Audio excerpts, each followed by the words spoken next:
আসসালামু আলাইকুম। কেমন আছেন সবাই? আশা করি ভালো আছেন। আমি আলহামদুলিল্লাহ ভালো আছি। নতুন একটি এমব্রয়ডারি পর্বে সবাইকে স্বাগতম জানাচ্ছি। আমি আজকে কামিজে করার জন্য একটি এমব্রয়ডারি করেছি। এমব্রয়ডারিটি করব একদম ড্রয়িং ছাড়া। আপনাদের ড্রয়িংয়ের কোনো ঝামেলা থাকবে না। কিভাবে সহজে আপনারা ড্রয়িংটি করবেন সেটা কিন্তু এখন দেখিয়ে দিচ্ছি। আমি একটি ফ্রেমের চাক্কি নিয়ে নিয়েছি মাঝারি সাইজের, সেটা দিয়ে কিন্তু ড্রয়িংটি করছি এবং তার মাঝখানে আরেকটি ছোট সাইজের ফ্রেম নিয়ে সেটাও একটি রাউন্ড শেপ দিয়ে নিয়েছি। এখন আমি এমব্রয়ডারিটি করব, সেটার জন্য সুতা নিয়ে নিয়েছি চিকন উল সুতা বা কটন লাচ্ছি সুতা। আমি এখানে 2 কালারের সুতা নিয়ে নিয়েছি, একটা ম্যাজেন্টা কালারের এবং একটি বেবি পিঙ্ক কালারের। এখন আমি এমব্রয়ডারিটি শুরু করে দিয়েছি। সুইয়ের মধ্যে আমি কিন্তু 3 গুণ সুতা ভরে নিয়েছি এবং এমব্রয়ডারিটি কিভাবে করছি সেটা চলুন দেখে নিই। তার আগে একটি কথা বলে নিচ্ছি, যারা আমার চ্যানেলটি নতুন দেখছেন তারা প্লিজ আমার চ্যানেলটি সাবস্ক্রাইব করে পাশে থাকা বেল আইকনটি ক্লিক করে রাখবেন নতুন নতুন এমন ভিডিওর আপডেট সবার প্রথমে পাওয়ার জন্য।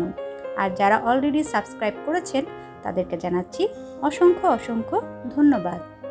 আর যারা ফেসবুক থেকে দেখছেন তাদেরকেও আমি অসংখ্য অসংখ্য ধন্যবাদ জানাচ্ছি। যারা আমার ফেসবুক পেজটি নতুন দেখছেন তারা প্লিজ আমার ফেসবুক পেজটি ফলো এবং লাইক দিয়ে রাখবেন।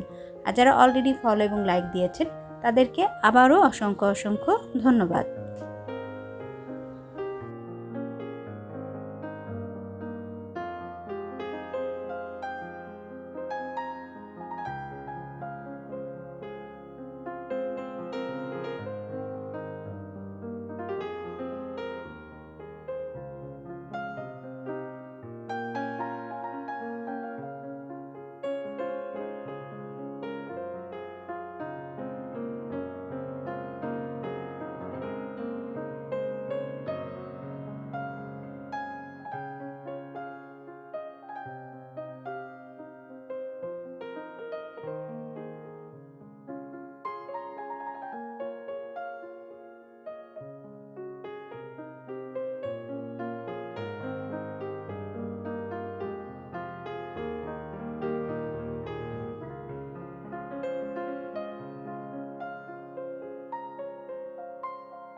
দুটো রাউন্ডই আমার কিন্তু এমব্রয়ডারি করা হয়ে গিয়েছে।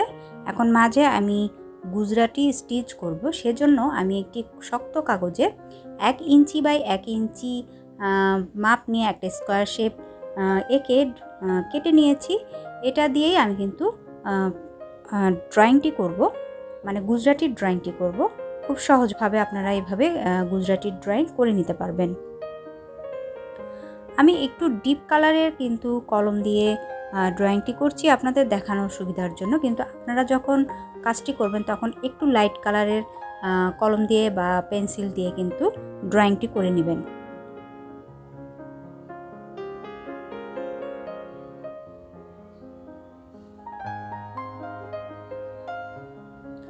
ড্রয়িংটি করার পরে এখন আমি গুজরাটি স্টিচটি করছি। আমি মুখে কিছু বলে দিব না, আপনারা একটু খেয়াল করে কিন্তু গুজরাটি স্টিচের পুরো ঘরটি আমি কিভাবে বুনবো সেটা বুঝে নিতে পারবেন। তারপরেও আমি কোনো একটি পর্বে গুজরাটির একটি টিউটোরিয়াল তৈরি করে দিব, যাতে করে আপনারা আরও সহজভাবে গুজরাটি স্টিচটি বুঝতে পারেন। সেজন্য আমি এখানে কিন্তু সুইয়ের মধ্যে 4 গুণ সুতা ভরে নিয়েছি। আপনারাও গুজরাটি কাজ করলে একটু মোটা করে সুইয়ের মধ্যে সুতা ভরে নিয়ে কিন্তু কাজটি করবেন, তাহলে খুব সহজে কিন্তু গুজরাটি বুননটা করা হয়ে যাবে।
একটা ড্রয়িংয়ের মধ্যে গুজরাটি স্টিচ করার পরে আমি কিন্তু আরেকটি ড্রয়িংয়েও গুজরাটি স্টিচটি করে নিচ্ছি। গুজরাটি আমার করা হয়ে গিয়েছে। এখন মাঝে দুইটি আমি গ্লাস ওয়ার্ক করে দিব বা ডলার ওয়ার্ক করে দিব। আপনারা গ্লাস না পেলে ডলার ওয়ার্কও কিন্তু করে নিতে পারেন। আমি এখানে ডলার ওয়ার্ক বা গ্লাস ওয়ার্কটি কিন্তু করা দেখিয়ে দেইনি, কারণ এমনিতেই ভিডিওটি লং হয়ে গিয়েছে। আমার চ্যানেলে কিন্তু অনেক সুন্দর সুন্দর গ্লাস ওয়ার্ক বা মিরর ওয়ার্কের কাজ ভিডিও রয়েছে, আপনারা সেখান থেকে কিন্তু দেখে নিতে পারেন। এই ডিজাইনটি আমি কিন্তু আমার কামিজের পিঠের মধ্যে করে নিয়েছি। এটা হলো কামিজের পেছনের গলার অংশ আর এটা পিঠের অংশ। আপনারা এই ডিজাইনটি দিয়ে কিন্তু কামিজের পিঠে বা কামিজের সামনের অংশেও কাজ করে নিতে পারেন। আমি এই কামিজের সামনের অংশে অন্য ডিজাইন করেছি, সেটা কোনো একটি পর্বে দেখিয়ে দিব। এছাড়াও আপনারা কিন্তু শাড়িতে বা ওড়নাতেও এই ছিটা ছিটা এই রাউন্ড শেপের কাজটি করে নিতে পারেন। আশা করি আজকের ভিডিওটি আপনাদের ভালো লেগেছে এবং আপনাদের উপকারে আসবে। আজ তাহলে এই পর্যন্তই। আগামী পর্ব দেখার আমন্ত্রণ জানিয়ে আজকের মতো এখানেই বিদায় নিচ্ছি। সবাই ভালো থাকবেন, সুস্থ থাকবেন। আল্লাহ হাফেজ।